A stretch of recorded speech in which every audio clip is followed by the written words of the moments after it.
2,000 years ago, Jesus of Nazareth taught a revolutionary new way of seeing and being in the world. And his philosophy was called the Way, and its earliest proponents came to be known as the Jesus movement.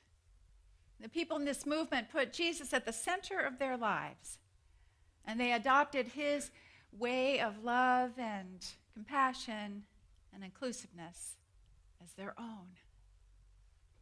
The Jesus movement was open and welcoming and accepting. And it was a diverse community of rich and poor and old and young, women and men, even free and slave.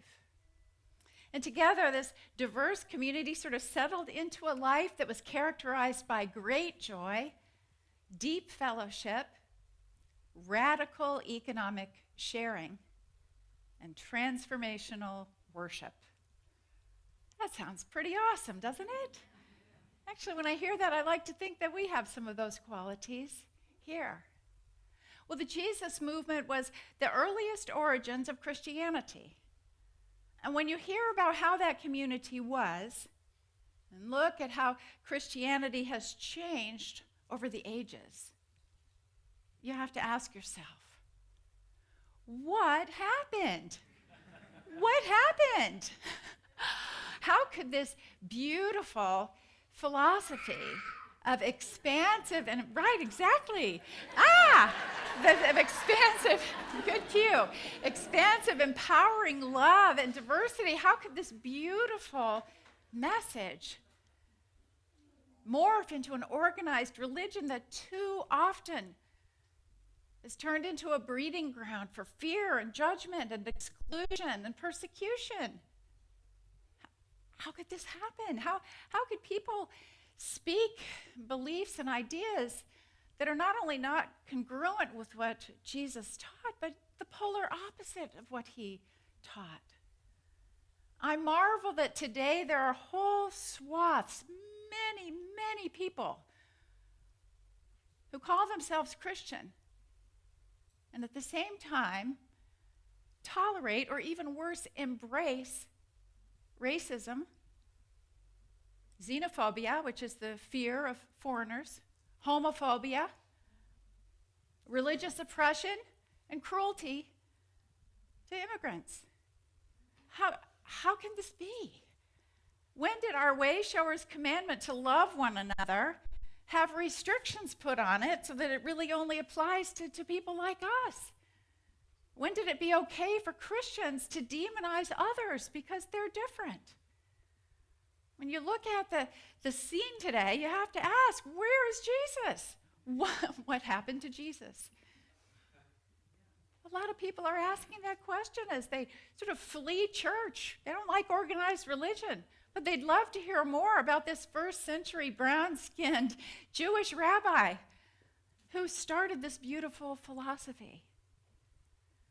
Well, the problem, says Jim Wallis in his groundbreaking and provocative book, Christ in Crisis, the problem is that we in Christianity have disconnected from Jesus. That we have lost sight of him, that we've lost sight of his teachings. He says we're not standing and acting in his name with his values, action, and inspiration. And the consequences, he says in his book, the consequences are severe for not only Christianity, but for our country. He says, I have come to believe that two things are at stake: the soul of the nation and the integrity of faith. And what he is calling us to is to reclaim Jesus. And by that he means reconnect with Jesus, to experience again and to embrace once again his teachings and connect at the heart level. And he says the way to do this, and listen carefully, he says don't go right, don't go left, go deeper. Go deeper. And that's what we're going to be doing in this series that we're kicking off today. We're going to go deeper. We're going to delve more deeply into who Jesus was and what he taught so that we might reclaim his way of love and compassion and allow it to inform our actions in the world today. So today we begin with, who is my neighbor? Who is my neighbor? So this question arose after Jesus was asked by his disciples, what is the greatest commandment? And as written in, as written in Matthew 22, 37, verses 37 through 40, Jesus responded with this: you shall love the Lord your God with all your heart and with all your soul, with all your mind. This is the greatest and first commandment. And a second is like it. You shall love your neighbor as yourself. On these two commandments hang all the law and the prophets. Well, shortly thereafter, someone, a lawyer, it said, asked for a little clarification on that last point. He said, as a lawyer, specifics, said, well, who is my neighbor? Whereupon Jesus shared the story that we have come to know as the parable of the Good Samaritan. But what we often miss is that this story, this was a revolutionary story. There is so much more to it than we typically have read into it as being a sort of a fable about doing a good turn, being kind to others. So the story goes like this, and you can find it in Luke 10, verses 30 through 37. So a man, presumed to be Jewish, was walking from Jerusalem to Jericho, along the Jericho road, considered to be a very dangerous road, actually. And as he was going along, he fell into the hands of thieves who robbed him and beat him severely, stripped him, and left him for half dead. After a little while, a Jewish priest came along and saw the man and avoided him by passing by on the other side of the street. Well, soon thereafter, a Levite came along. A Levite was also a high-ranking Jewish authority. And he came along and saw the man, and he too avoided him by passing by on the other side of the street. But finally, a Samaritan came along, and it was he who went out of his way to help this injured man. What we don't realize when we read this story today is that there is immense significance to the fact that this man who helped was a Samaritan. Because at the time that this was happening, the Jews despised the Samaritans. They were considered the lowest of the lows. They thought of them as half-breeds, as foreigners, and they typically treated them with contempt. So here is Jesus holding up the Samaritan as the hero of the story, as the shining example of what it means to be a good neighbor. It would have floored them. And Jesus goes on to say that when the Samaritan came upon the beaten man, he was moved with pity. He went to him and bandaged his wounds, having poured oil and wine on them. Then he put him on his own animal, brought him to an inn, and took care of him. The next day he took out 2 denarii, the coin of the day, gave them to the innkeeper and said, "Take care of him. And when I come back, I will repay you whatever more you spend." And then Jesus asked his listeners, "Which of these 3 do you think was a neighbor to the man who fell into the hands of the robbers?" And the lawyer who asked the question said, "The one who showed him mercy." Jesus said to him, "Go and do likewise." You know, it's hard to overstate how shocking this would have been to Jesus' listeners.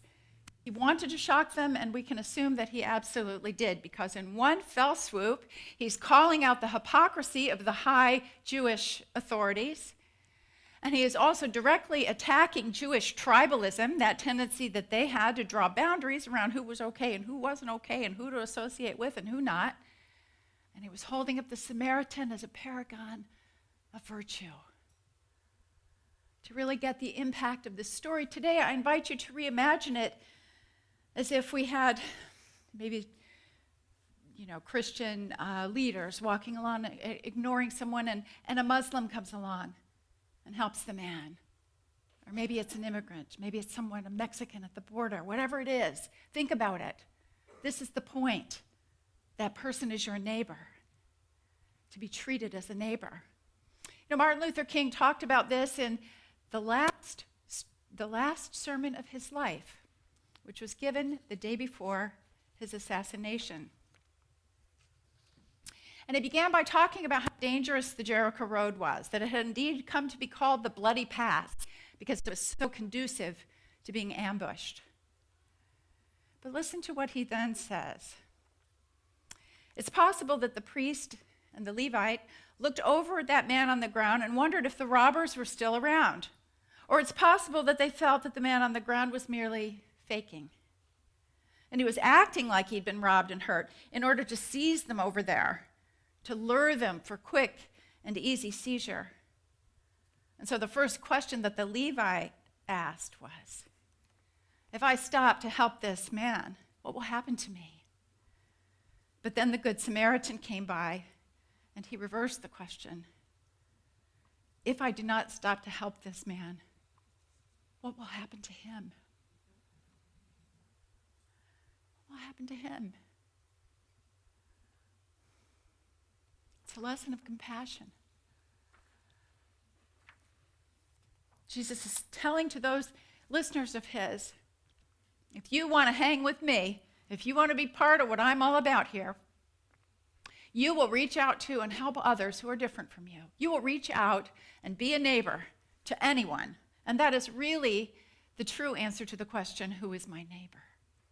Everyone. Everyone. We're all one in the family of humankind, is it not true? And he said this, and he knew this.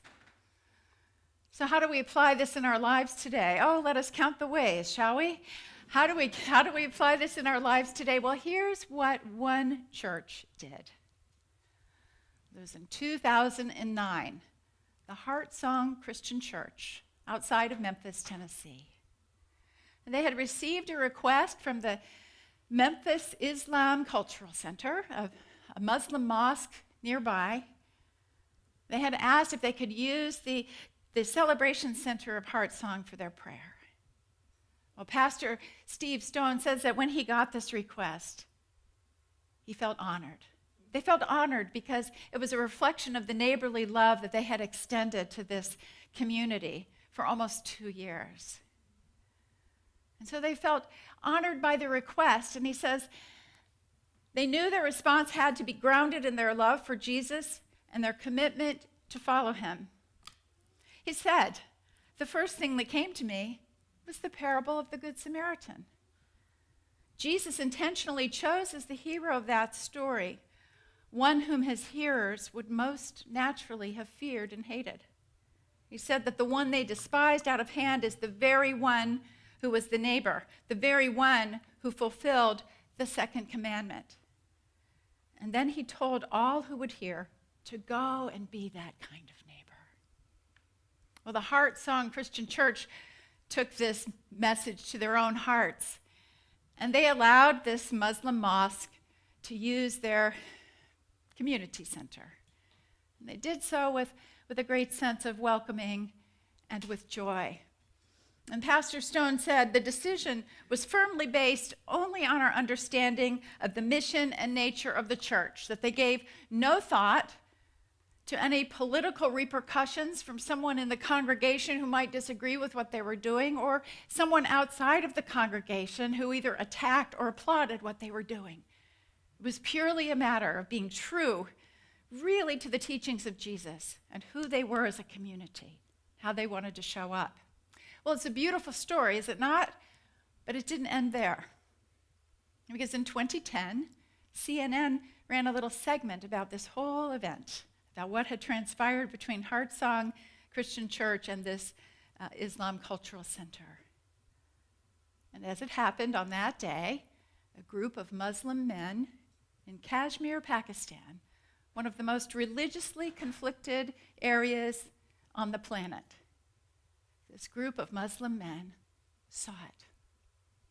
And they were so moved by what they saw and heard in that broadcast that they contacted the pastor afterwards to tell him that one of them had actually said that he felt God was speaking to them through what the pastor was saying. And he told them that they decided after that to end the animosity that existed between them and the little Christian church nearby. That they decided they wanted to be connected with them, and they even went over and later on and cleaned the outside of it for them. They were so moved at this idea of love. And the Muslim man said to the pastor,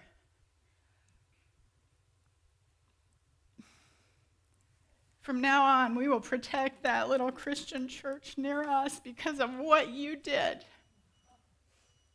What you did. You see how it spreads. You see what we're being called to do. You know, one of the great things about reading that story was realizing that if we had that request here at Unity Renaissance, you know we'd say yes. You know we would. I hope we do. We would do it in that spirit of neighborliness and love. You know, people often like to ask, what would Jesus do? Let's consider for a moment what Jesus didn't do. Jesus didn't put people into classes. He didn't put them into categories. He didn't shun some and accept others. He didn't say the kingdom of heaven is for some people but not for others. He would have called out anyone who was doing the equivalent of avoiding a situation and essentially passing by on the other side of the road. He would have been sickened to hear about children being separated from their parents, much less kept in cages.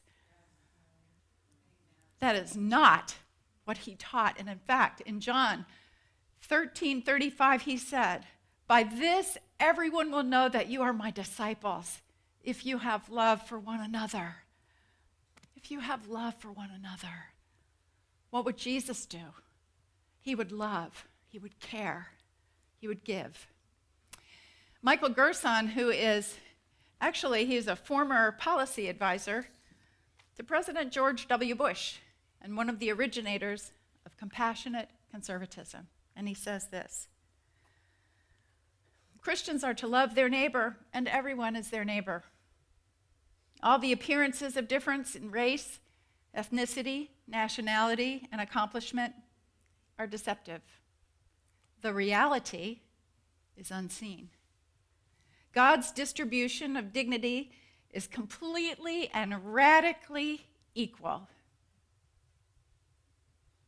At the very least, that should give us pause. At the very least, that should cause us to very carefully think about how we are treating the disadvantaged, how we are treating refugees and immigrants, and the least vulnerable among us, remembering always that Jesus said, "What you have done to the least of these, you have done to me. What you do to the least of these, you do to me." Think about that. As we go about this work of reclaiming Jesus, and reconnecting with this incredibly powerful message of his, with the meaning of it, with the hope of it, and the faith of it, the awakening, the consciousness of it, as we do all of that, know that we are in a very special place at Unity Renaissance to forge ahead, to create the new. And I invite you to hold in your heart these words that actually came from an Episcopal bishop, Michael Curry. He wrote in the foreword of the book, Christ in Crisis. This crisis in Christianity may be an opportunity for us to become the 21st century realization of the Jesus movement of old. And in so doing, to find our soul. May it be so. Let's turn to our meditation.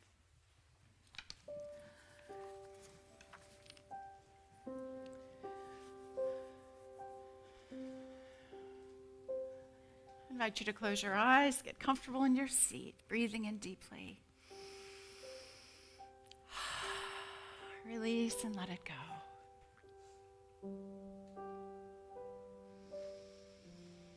And one more time, breathing in.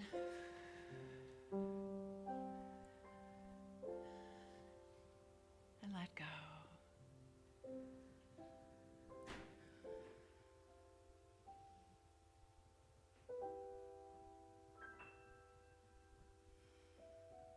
Feeling yourself supported by your chair, feeling this lovely energy of God moving in and through you, touching every cell of your being.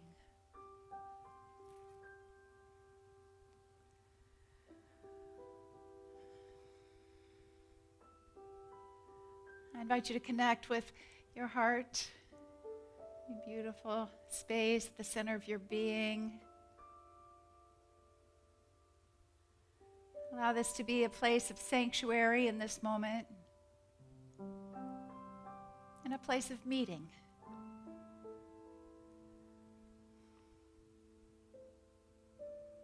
In your mind's eye, I invite you to imagine meeting here for a few moments with our way shower.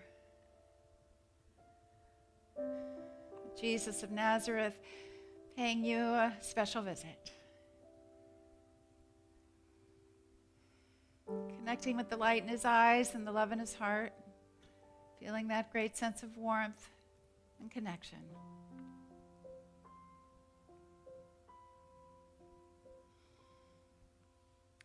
And ask from your own soul to this master teacher, what is mine to do? How can I more fully show up as love in this world? In what way might I be a better neighbor? Might I heal a hurt or bridge a divide? Breathe into this beautiful time of communion and listen for your answer in the silence.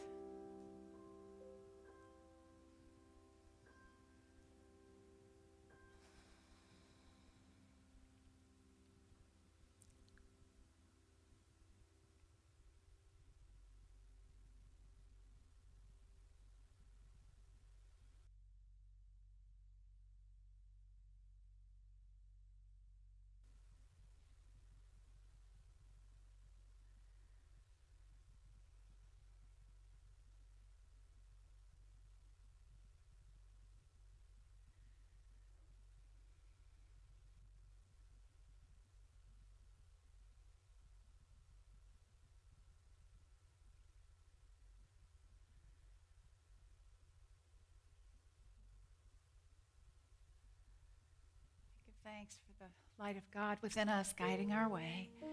We give thanks for the knowing that every twist and turn on our spiritual journey leads us forward. We are open, we are receptive, we are ready to grow and give and more fully love. And for all of this, we're so grateful. Thank you, God, and so it is. Amen.